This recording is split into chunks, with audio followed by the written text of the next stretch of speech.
The Girl on the Train is a bestseller written by Paula Hawkins, a brilliant author known to the world thanks to this breathtaking thriller published in 2015, which became a movie directed by Tate Taylor the following year. The main events are narrated in the first person from a personal perspective. The characters deal with personal issues such as alcoholism, infidelity, maternity challenges, infertility, and child loss. Rachel, the protagonist, is an alcoholic, a woman who suffers from a shipwrecked marriage and cannot have children. The woman observes from the train the house where she once lived with her ex-husband Tom. In doing so, she discovers that in the nearby lives a happy couple. Rachel mirrors herself in the unknown woman she sees daily from the train. She imagines a perfect life for the couple, giving both lovers fictitious names. Megan is Tom's daughter babysitter. The woman has an affair with Tom and agrees to work for him to see him more frequently. This job should help her to distract from the boredom of her life as a housewife, but having lost a child in the past does not allow her to connect with the baby and the mother.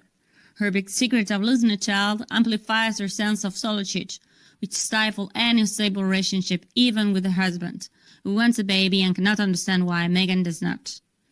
This loneliness makes her feel like she does not belong in her suburban life. Fortunately, a therapist helps her to open up and reveal the secret.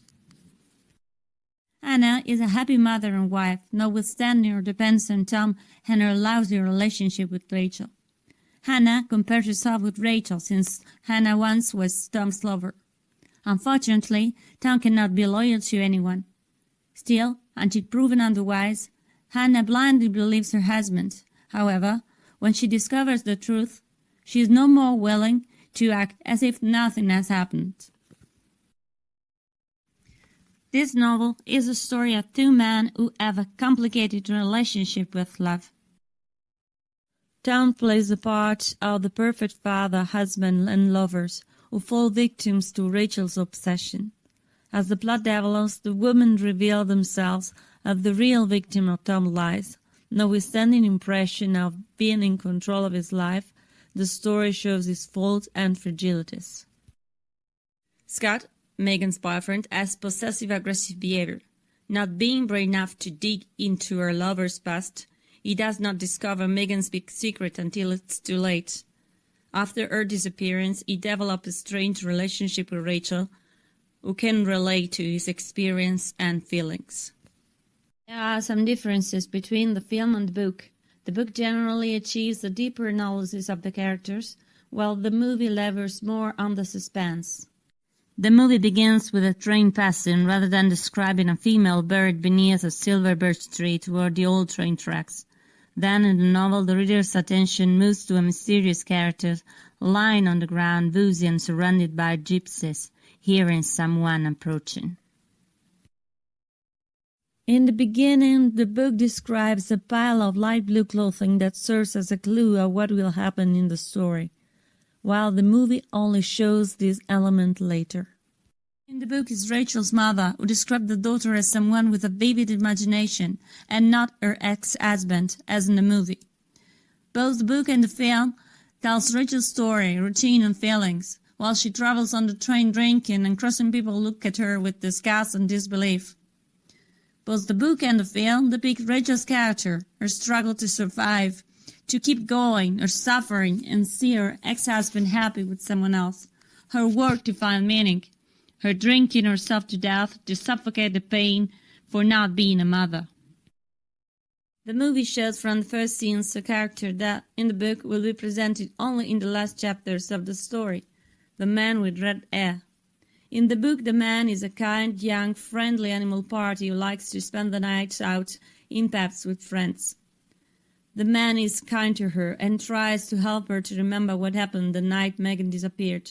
After a while, Rachel contacts him to retrieve her memory, and the man tells her she was looking for Tom. On the contrary, in the movie, he is a more elegant and threatening figure, from which Rachel runs away after talking to him aggressively. In addition, the man tells Rachel that he does not know why Rachel was in the underpass that night. Both in the movie and in the book, Rachel refuses his help. In the book, Rachel talks about AA meetings without participating, while in the film she goes to a meeting where she confesses to having drunk and woken up with blood on her head without knowing what happened that night before. Rachel reveals pieces of her past, such as having smashed a club against the plaster of the stairwell, trying to hit Tom when he was her husband. In the movie, Martha, Tom's ex-boss wife, tells Rachel that Tom had sexual intercourse with all female staff in the office, which is why he was dismissed. This explanation shows that Tom lied when he told Rachel she was to blame for his layoff, having smashed the plaster during a work party. In the book, Rachel regains memories of the party all by herself. She meets Martha and some old colleagues who feign to believe her as she tells them to have a job interview to save her from embarrassment. The movie scene when Rachel goes to Tom and Hannah's house and takes the baby on her lap. In the film, the child is quiet, while in the book, she is crying. In the movie, the primary police agent is a woman, while in the book is a man. In the book, the policeman is crucial, while in the film is a side character. In the novel, the policeman connects well with Rachel. The woman confesses to him having seen Megan kiss another man on the porch. Another difference is that the police force in the movie knows from the beginning that Rachel has lost her job, which is revealed later in the book. The relationship between Rachel and Scott is more superficial in the film than in the novel.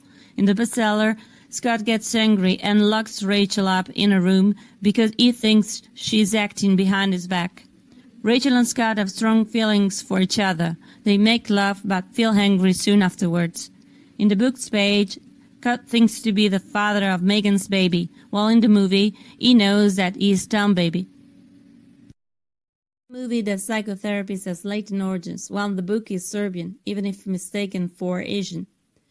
In the book and film, Megan and Rachel trust this man, but Rachel's attachment to the therapist is highlighted more in the novel than in the movie. To wrap up my analysis, I would like to finish my speech by saying that loneliness is the fil rouge of this opera. It is not a coincidence that even the therapist is alone, an orphan without a woman.